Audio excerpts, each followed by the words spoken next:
We'll be going over the IRA deduction worksheet located in the instructions for Schedule 1, line 20. This is a two-page worksheet that you can find on page 93 of the form instructions, of the form 1040 instructions. Before we begin with the worksheet, I did want to go over a couple of notes from the instructions themselves. First, if you made any non-deductible IRA contributions to a traditional IRA for 2023, then you must report them on IRS Form 8606, non-deductible contributions. If you made contributions to a traditional IRA for 2023, you may be able to take an IRA deduction, but you or your spouse, if you're filing a joint tax return, must have earned income to do so. For IRA purposes, earned income includes alimony and separate payments, maintenance payments reported on Schedule 1, line 2A. If you're a member of the U.S. Armed Forces, earned income also includes non-taxable combat pay that you received during the tax year. There are a couple of other items from a list in the deduction worksheet instructions that we'll go over before we start the worksheet. First, you can't deduct contributions to a Roth IRA. However, you may be able to take a retirement savings contributions credit, also known as the Savers Credit, which you would calculate on IRS Form 8880 and report on Schedule 3, line 4. This is a relatively uncommon tax credit because there are pretty low AGI limits for this tax credit. So most taxpayers probably will not qualify. If you're filing a joint return and either you or your spouse made contributions to both a traditional IRA and a Roth IRA during the tax year, you should not use this worksheet. Instead, you'll need to use IRS Publication 590-A to calculate the amount, if any, for your IRA deduction. You can't deduct elective deferrals to a workplace retirement plan, such as a 401k, 403b, Section 457 plan, a simple plan, or the federal thrift savings plan. These amounts are not included as income in Box 1 on your Form W-2. If you made contributions during the tax year for a prior tax year that you claim the deduction for, then you don't include them in this worksheet. For example, if you made contributions to your IRA in 2023 for your 2022 tax return, you would not use those contributions in this worksheet for 2023. You must file a joint return in order to deduct contributions to your spouse's IRA. You'll enter the total IRA deduction for you and your spouse on line 20. If you received income from a non-qualified deferred compensation plan or a non-governmental Section 457 plan that's included in Box 1 of your Form W-2 or in Box 1 of your Form 1099-NEC, don't include that income on line 8 of this worksheet. Don't include rollover contributions in calculating your deduction.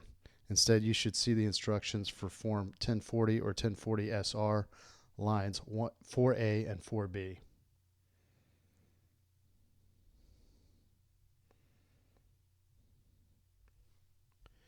For married persons filing separately, if you were not covered by a retirement plan, but your spouse was, then you're considered covered by a plan for IRA deduction purposes unless you lived apart from your spouse for the entire tax year.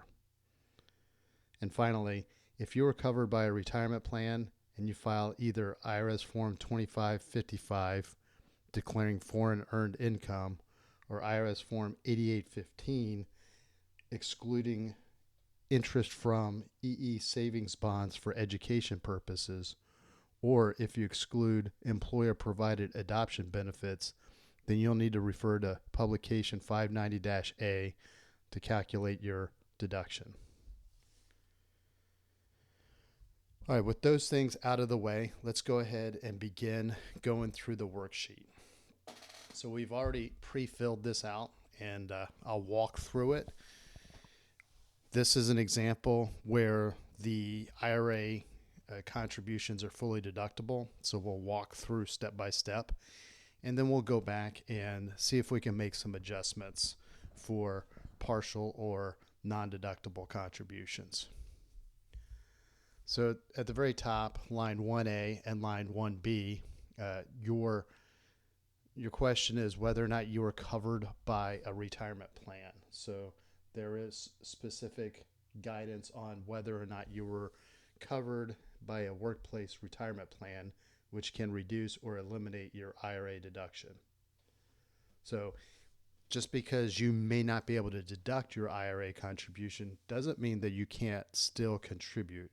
This worksheet simply is to determine how much you can deduct on Schedule 1 in your tax return.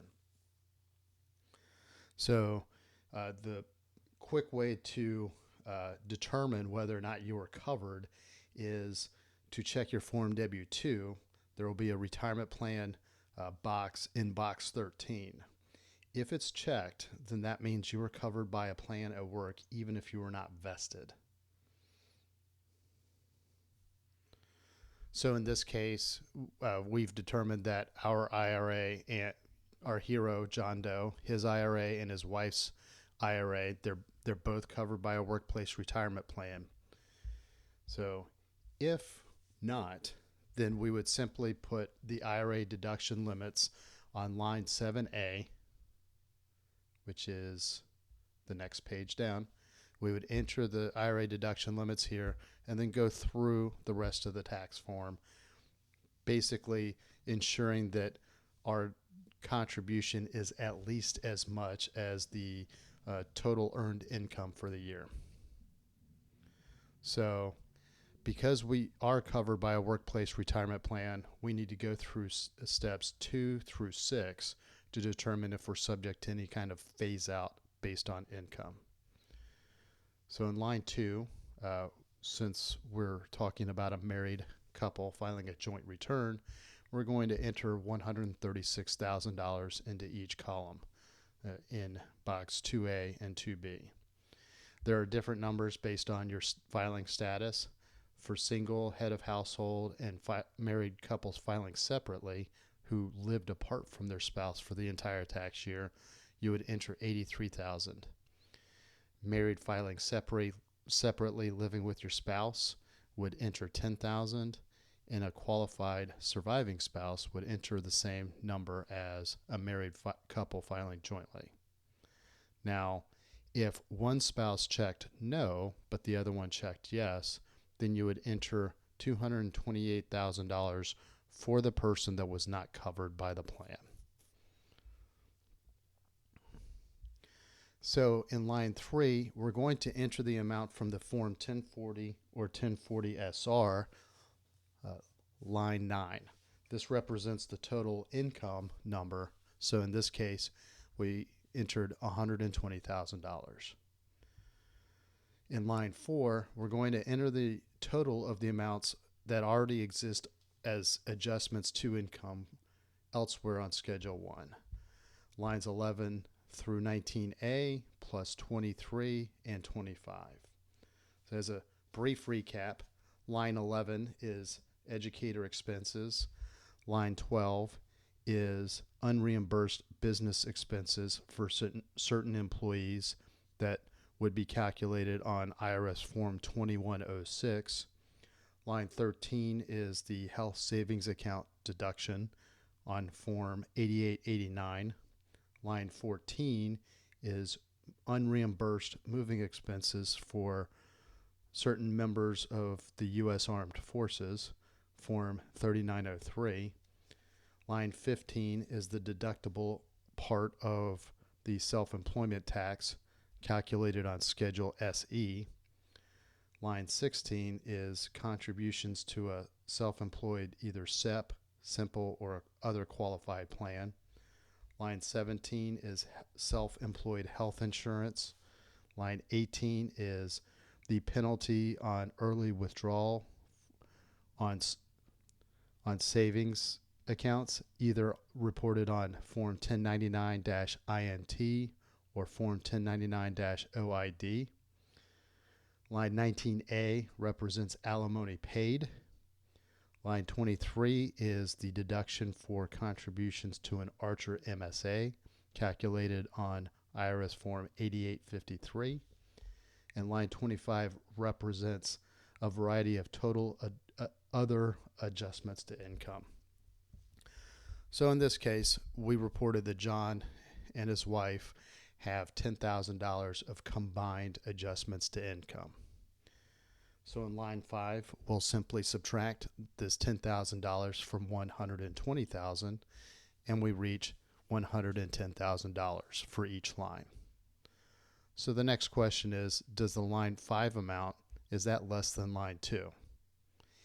If this was more, this would mean that we've surpassed the phase out and we're not able to deduct the IRA contributions.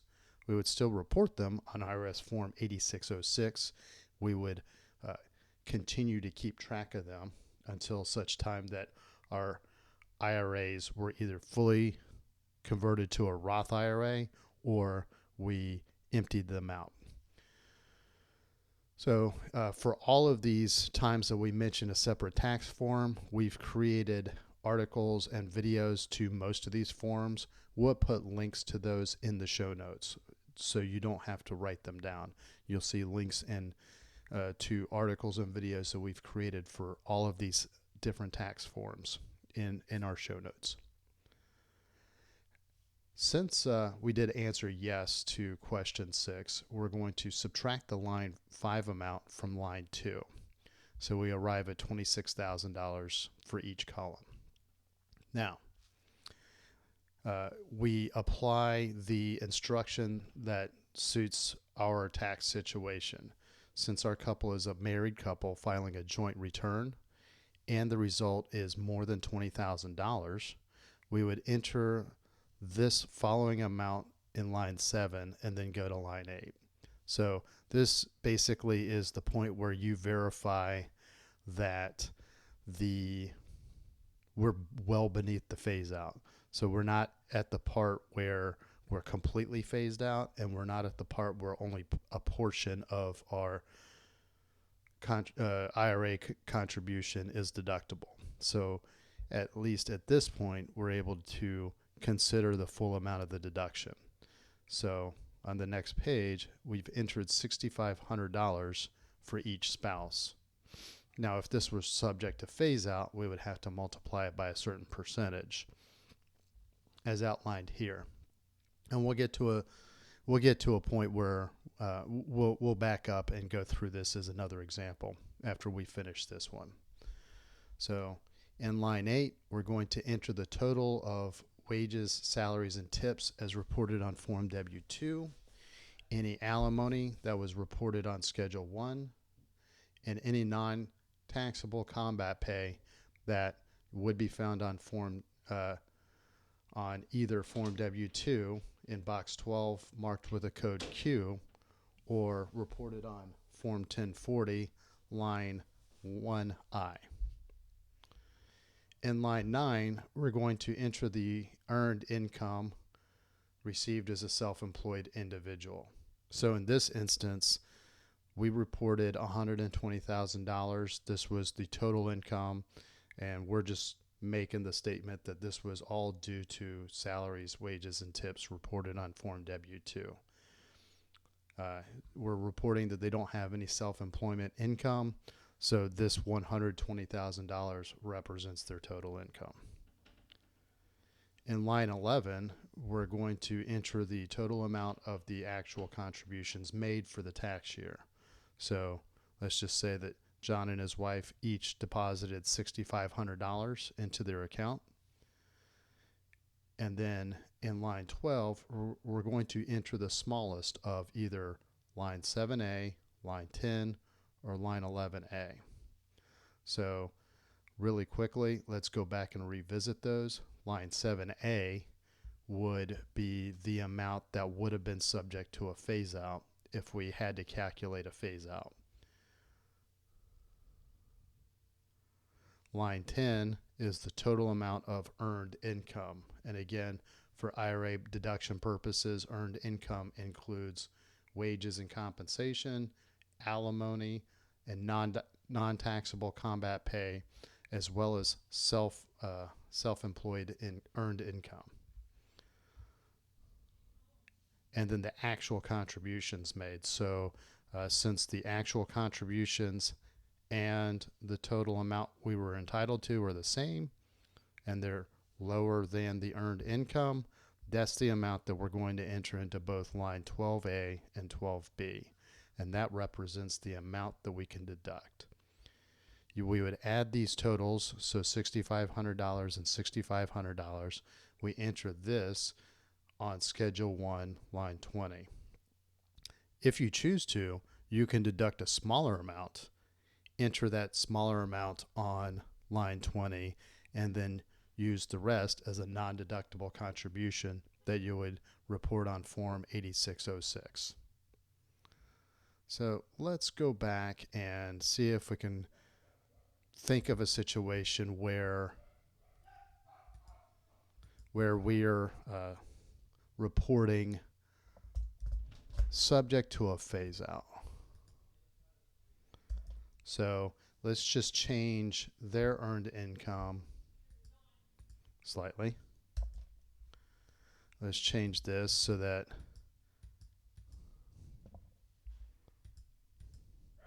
this is now $16,000. And now, because the result is not $20,000 or more, this is a forcing function that's going to make us calculate what we would be able to deduct, or at least report on line 7A and 7B. So $16,000, we're going to go to the top of this, and now we take that $16,000, and in this case, we're going to multiply that by 32.5.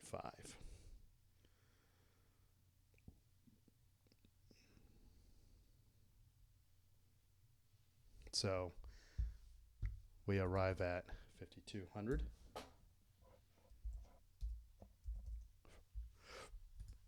for each spouse.